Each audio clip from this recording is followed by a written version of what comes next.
Giữa vùng đất hoang dã Serengeti, nơi mỗi tiếng gầm vang lên đều mang theo lời tuyên chiến với sinh tồn, một chú sư tử non cất bước đầu tiên trên hành trình trở thành vua. Từ lúc lọt lòng giữa bụi rậm, đối mặt với hiểm nguy rình rập, đến những trận chiến đẫm máu giành lại lãnh thổ, câu chuyện của nó là bản hùng ca bất tận của dũng khí và khát vọng. Trong thế giới mà kẻ yếu không có chỗ đứng, liệu nó có đủ sức vượt qua mọi thử thách để trở thành kẻ thống trị thảo nguyên?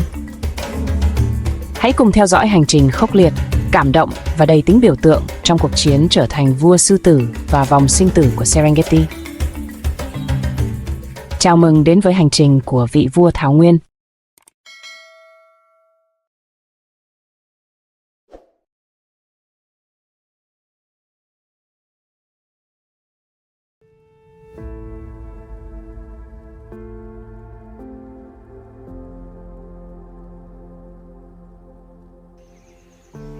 Bước chân trong một góc rừng, nơi ánh sáng hiếm khi nào chạm tới một con sư tử đang nằm trên bãi cỏ khô, cơ thể run rẩy sau hành trình mệt mỏi của sinh con. Bên cạnh nó là 3 chú sư tử con mới sinh.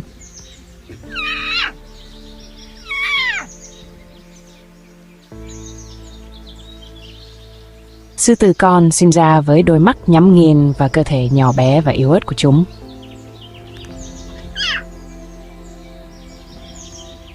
Chúng không thể tự kiếm ăn cũng như bảo vệ.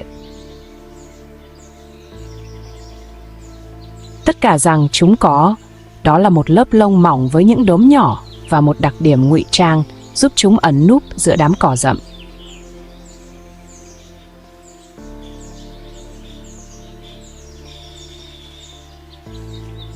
Trong tuần đầu tiên, sư tử cái phải tách mình khỏi niềm kiêu hãnh.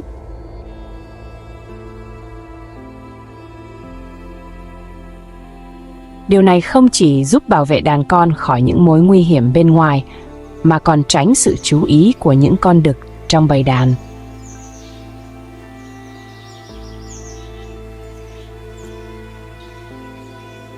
Một con đực trưởng thành nếu phát hiện ra những đứa con của mình không phải của mình, sẽ không ngần ngại giết chúng.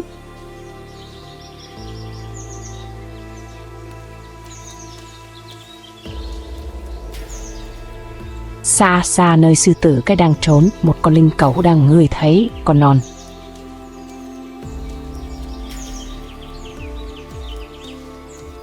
Đôi mắt của nó sáng lên trong bóng tối.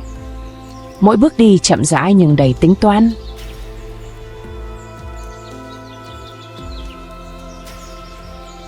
Mẹ sư tử, với bản năng nhạy bén của mình, nhanh chóng nhận ra mối nguy hiểm.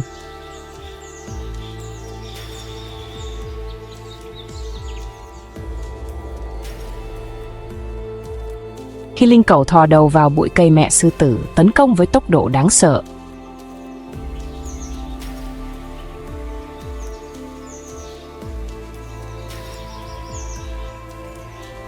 Tiếng gầm vang vọng khắp khu vực khiến kẻ săn mồi chạy trốn.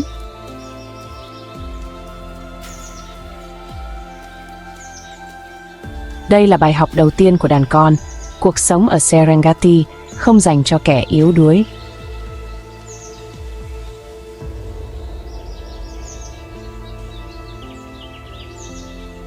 Sư tử mẹ hầu như không bỏ rơi đàn con của mình. Trong vài tuần đầu tiên,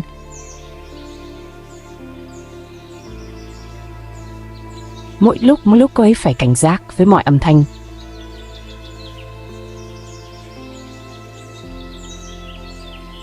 Mọi chuyển động. Đôi mắt của cô ấy liên tục quét xung quanh, sẵn sàng tham gia vào bất kỳ cuộc chiến nào để bảo vệ đàn con của họ.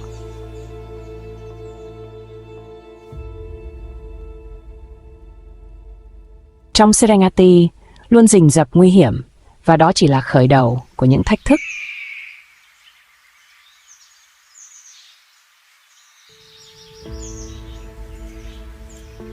Ở tuổi 6 tuần, sư tử con đã đủ lớn để rời hang và trở về bầy với mẹ của chúng.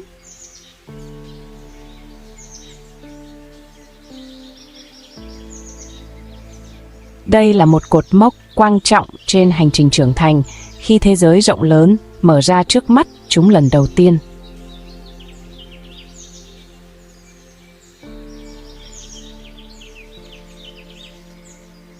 Bầy sư tử không chỉ là nơi được bảo vệ mà còn là trường học đầu tiên cho bầy con.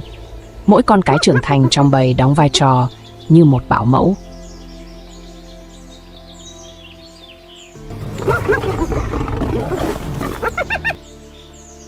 Chúng nhẹ nhàng dạy đàn con của mình nhận ra nhau, hiểu ngôn ngữ gầm gừ và tín hiệu lãnh thổ.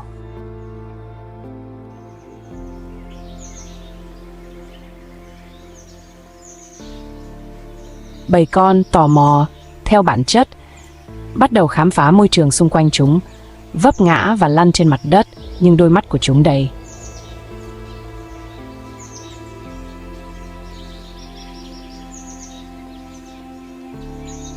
sự phấn khích. Vào một buổi sáng khi đàn đang nghỉ ngơi gần bờ sông, một đàn antelope nhỏ tiến đến gần nơi ở của chúng.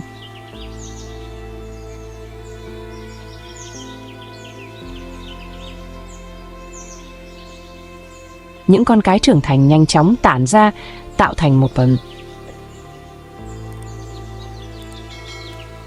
đội hình săn mồi tò mò. Một đứa trẻ vụng về chạy theo mẹ của nó.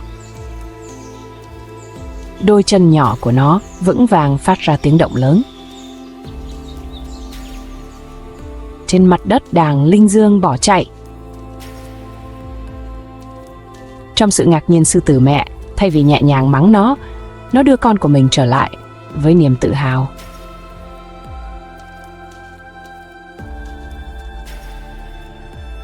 Đây là bài học đầu tiên để chúng hiểu rằng trong bước đi, mọi hành động phải được tính toán, cẩn thận.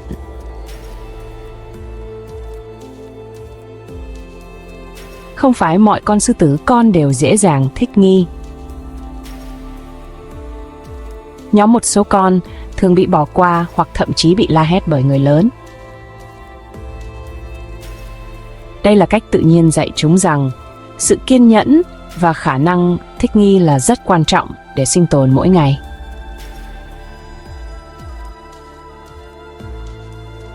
Những con non học được thêm một chút với mỗi bước nhỏ, nhưng quan trọng để chuẩn bị cho cuộc gian khổ.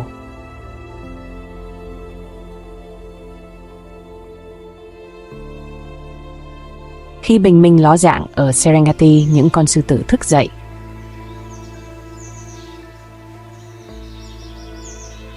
Đây không phải là buổi sáng bình thường. Sau nhiều ngày đói khát, bầy đàn quyết định nhắm đến một mục tiêu lớn hơn, một bầy trâu rừng khổng lồ đang gặm cỏ gần đó.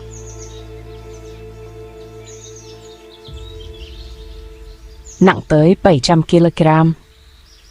Trâu rừng không phải là con mồi dễ dàng, chúng khỏe mạnh, chúng có sừng sắc nhọn và chúng di chuyển theo bầy.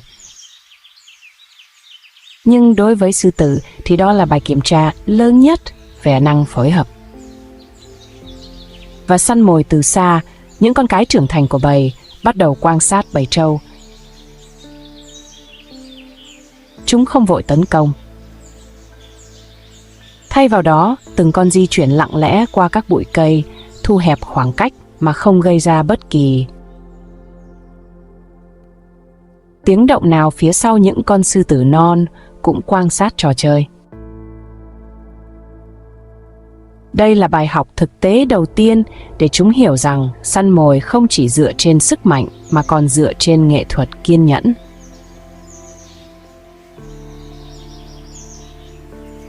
Tính toán một con sư tử, cái dừng lại, đôi mắt sắc bén của mình nhìn chằm chằm vào một con trâu già ở bầy.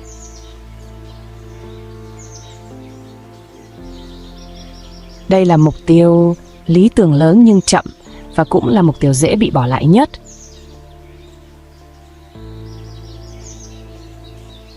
Khi bầy chạy trốn, những con sư tử còn lại hiểu tín hiệu từ đồng đội của chúng. Mỗi cá thể bắt đầu di chuyển tạo thành một vòng tròn xung quanh. Bầy trâu với những bước chậm rãi, chúng thu hẹp khoảng cách, giữ sự tập trung cao độ nhưng không đưa ra bất kỳ tín hiệu nào. Một con sư tử dẫn đầu chạy ra khỏi bụi rậm, gây ra sự hoảng loạn.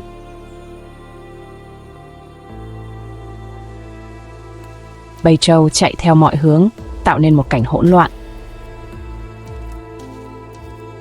Khi nghe tiếng vó ngựa của chúng, đàn sư tử nhanh chóng tập trung vào mục tiêu và con trâu già đang tụt lại phía sau.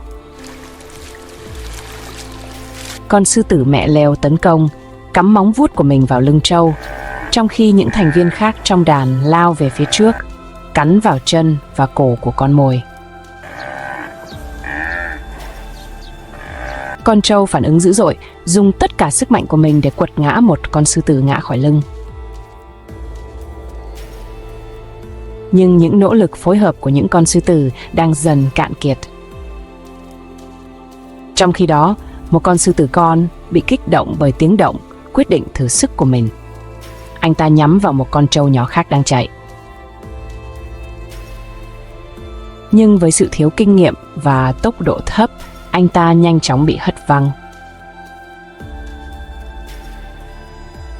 Bởi một cú đá mạnh từ con trâu, nó ngay lập tức chạy, không chỉ bảo vệ con của mình mà cũng nhớ rằng sự vội vàng có thể làm mất mạng.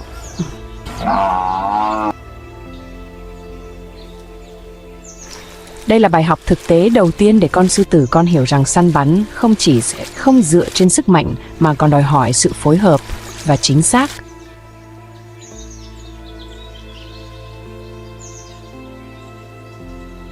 Con trâu già, mặc dù có sức mạnh và nỗ lực, cuối cùng cũng không thể chống lại sự phối hợp hoàn hảo của những con sư tử. Một con sư tử cắn vào cổ anh ta trong khi những con khác giữ chặt chân anh ta, buộc cô phải đầu hàng khi con trâu rừng ngã xuống tiếng gầm của sư tử đã phá vỡ.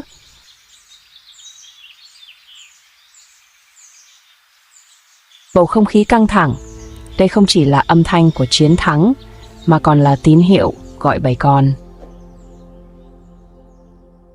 Chia sẻ sư tử nhanh chóng tụ tập xung quanh chiến lợi phẩm. Bầy con, mặc dù không trực tiếp tham gia vào ngôi nhà, có quyền tiếp cận gần để tận hưởng nó.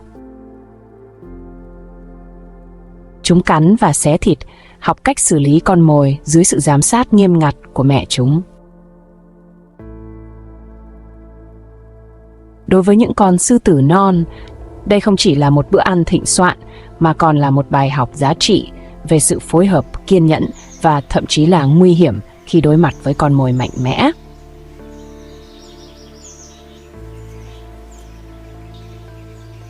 Mặc dù chúng thống trị thảo nguyên, nhưng sư tử không miễn nhiễm với các mối đe dọa từ cả những kẻ thách thức bên trong và bên ngoài vào.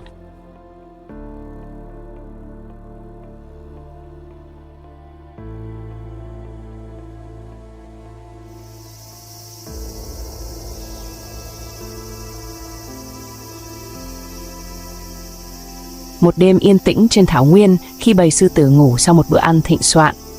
Tiếng hú dài của linh cẩu vang vọng trong bóng tối.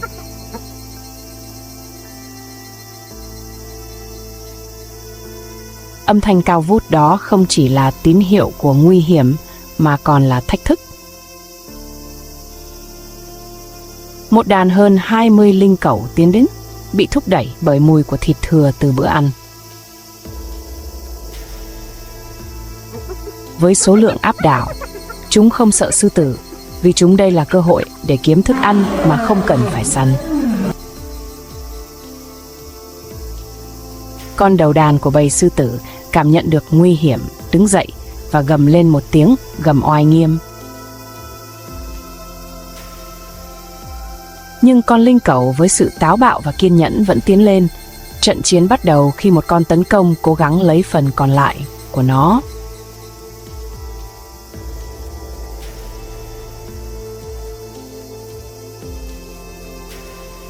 Con linh dương sống sót ngay lập tức. Sư tử mẹ tấn công bằng móng vuốt sắc nhọn của mình vào sâu trong kẻ thách thức, buộc linh cẩu phải rút lui.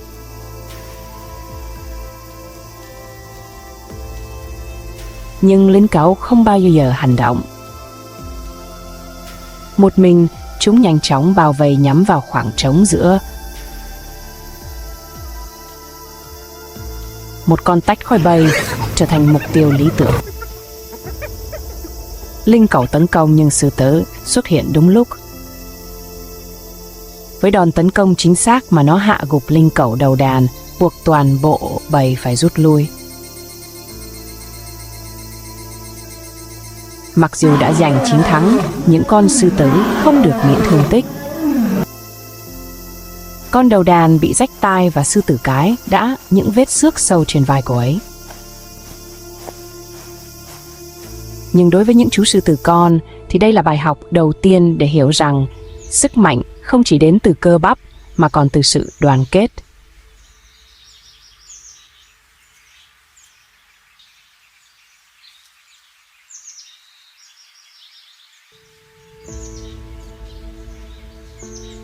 Khi chúng đạt khoảng 2 đến 3 tuổi, những chú sư tử đực trẻ của đàn phải rời đi. Đây không chỉ là quy luật tự nhiên mà còn là cách để chúng bắt đầu cuộc hành trình tìm kiếm lãnh thổ mới. Tránh xa sự bảo vệ của mẹ và đàn, sư tử con bước vào một thế giới đầy thách. Chúng phải tự săn mồi, đối mặt với cơn đói và cơn khát, và tránh những kẻ săn mồi lớn hơn. Trong suốt cuộc hành trình này, những chú sư tử đực trẻ thường ở cùng nhau tạo thành những nhóm nhỏ để tăng cơ hội sống sót của chúng.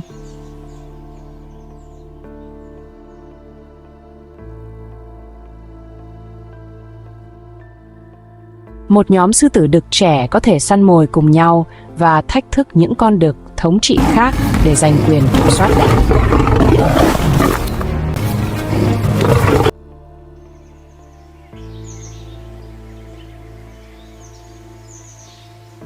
Sau nhiều tháng lang thang, một chú sư tử trẻ khỏe mạnh trở về thảo nguyên nơi mình được sinh ra. Nhưng lần này, anh ta không còn là một đứa bé nữa. Trước con đực đầu đàn, anh ta gầm lên một tiếng gầm mạnh mẽ của sự thách thức không thể phủ nhận. Một trận chiến bắt đầu giữa hai con thú khổng lồ, âm thanh của những móng vuốt va chạm và những cú cắn mạnh mẽ làm rung chuyển mọi góc của sân chơi. Cuối cùng, sau những đòn tấn công chính xác và quyết đoán, con sư tử trẻ đã đánh bại được con sư tử già, đã bị đuổi ra ngoài và bầy sư tử chấp nhận vị vua mới với tiếng gầm vang dội. Con sư tử đực trẻ tuyên bố sức mạnh của mình, mở ra một kỷ nguyên mới.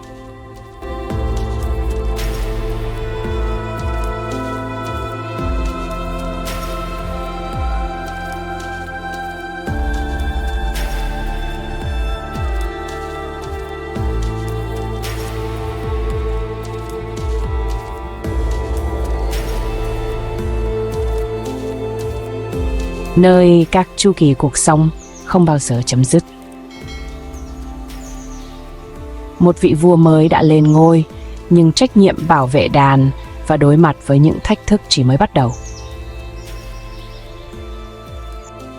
Trong khi đó, một lứa sư tử con mới đã được sinh ra, mang lại hy vọng và sức sống mới cho niềm tự hào. Serengeti với tất cả sự thô ráp và vẻ đẹp hoang dã của nó là nơi những câu chuyện bất tận về sự sống và cái chết. Được viết mỗi tiếng gầm là một lời nhắc nhở rằng mặc dù cuộc sống ngắn ngủi, nhưng tinh thần và sức mạnh của sư tử sẽ sống mãi mãi.